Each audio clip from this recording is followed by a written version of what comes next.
Lincoln students, I hope everyone's having a great vacation so far.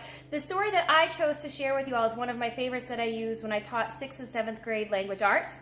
It's called The True Story of the Three Little Pigs, told by a wolf, because there's always another side to every story. The author is Jon Scieszka, and it's illustrated by Lane Smith. Everybody knows the story of the three little pigs, or at least they think they do, but I'll let you in on a little secret.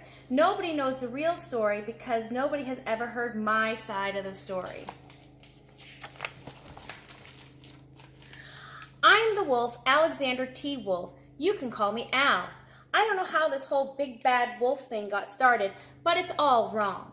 Maybe it's because of our diet. Hey, it's not my fault wolves eat cute little animals like bunnies and sheep and pigs. That's just the way we are. If cheeseburgers were cute, folks would probably think you were big and bad too. But like I was saying, the whole big bad wolf thing is all wrong. The real story is about a sneeze and a cup of sugar. This is the real story.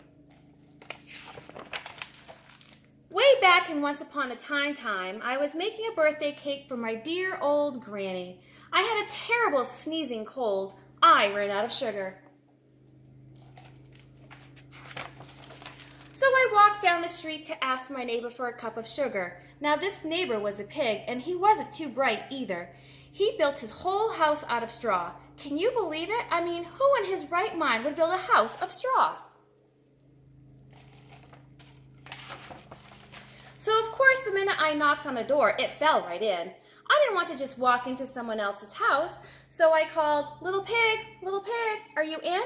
No answer. I was about to go home without the cup of sugar for my dear old granny's birthday cake. That's when my nose started to itch. I felt a sneeze coming on. Well, I huffed and I snuffed. And I sneezed a great sneeze. And you know what? The whole darn straw house fell down, and right in the middle of the pile of straw was the first little pig, dead as a doornail. He had been home the whole time.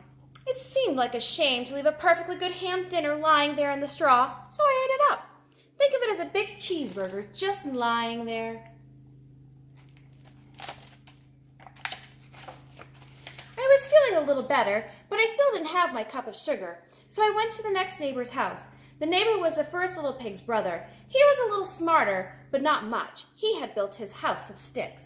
I rang the bell on the stick house. Nobody answered. I called, Mr. Pig, are you in?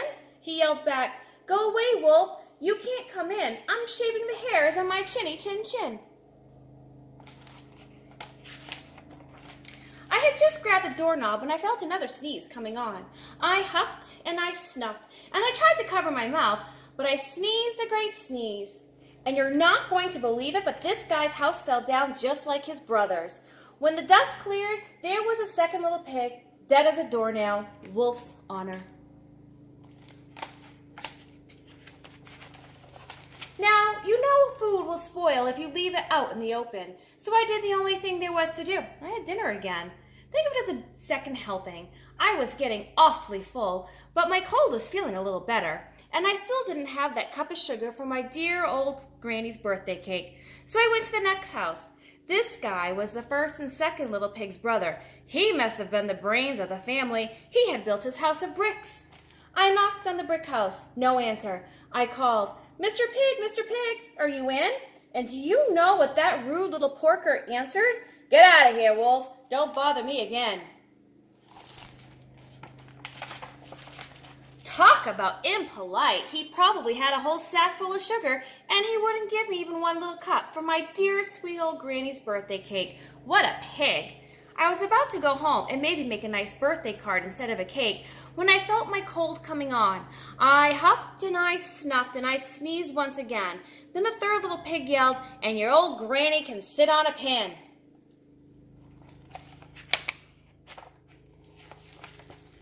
Now, I'm usually a pretty calm fellow, but when somebody talks about my granny like that, I go a little crazy. When the cops drove up, of course I was trying to break down this pig's door, and the whole time I was huffing and puffing and sneezing and making a real scene.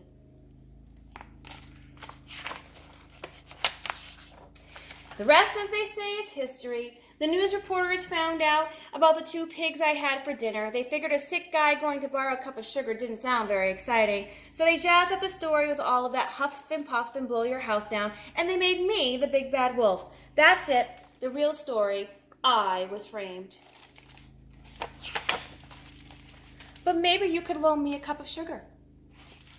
Enjoy the rest of your vacation, boys and girls, and make sure to keep tracking your reading minutes. See you very soon.